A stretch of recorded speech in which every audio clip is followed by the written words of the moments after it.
একজন diabetes patient কি হলেই কি ভাত রুটি পুরোপুরি বাদ দিয়ে দিতে হবে? এই জিনিসটা আসলে সত্য নয়। কারণ আমাদের শরীরের জন্য কার্বোহাইড্রেট অবশ্যই প্রয়োজন আছে। তবে যে জিনিসটা আমাদের খেয়াল রাখতে হবে যে পোর্শন কন্ট্রোল। আমরা বাঙালিরা যেটা করি যে আ ভাত হলে ১ গামলা বা ১ প্লেট ভাত নিয়ে বসে পড়ি। আসলে এই জিনিসটা করা যাবে না। আপনার পোর্শন বা পরিমাণের উপরে খেয়াল রাখতে হবে এবং কার্বোহাইড্রেট অবশ্যই পুরোপুরি বাদ দেওয়া যাবে না।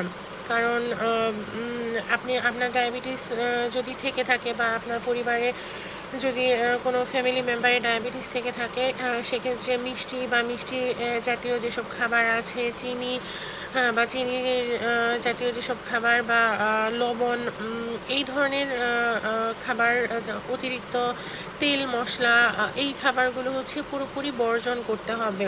তবে কার্বোহাইড্রেট পুরোপুরি বর্জন করার কোনো প্রয়োজন নেই। আপনার ওজন এবং উচ্চতা অনুযায়ী প্রপার একজন পুষ্টিবিদের পরামর্শ নিয়ে আপনি হচ্ছে আপনার প্রয়োজনীয় যতটুকু আপনার শরীরের জন্য দরকার, আপনি হচ্ছে কার্বোহাইড্রেট ইনটেক করতে পারেন।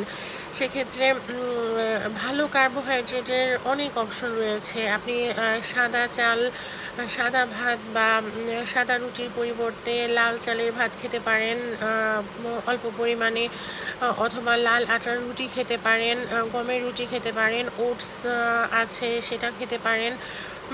তো এগুলো হচ্ছে কার্বোহাইড্রেটের গুড সোর্স। এই জিনিসগুলো যদি হচ্ছে আপনার ডেইলি ইনটেক করেন, আপনার বডি কার্বোহাইড্রেটও পাবে এবং শরীরে এনার্জি, কারণ নর্মালি আমাদের শরীরের এনার্জির জন্য কার্বোহাইড্রেটের প্রয়োজন অবশ্যই রয়েছে।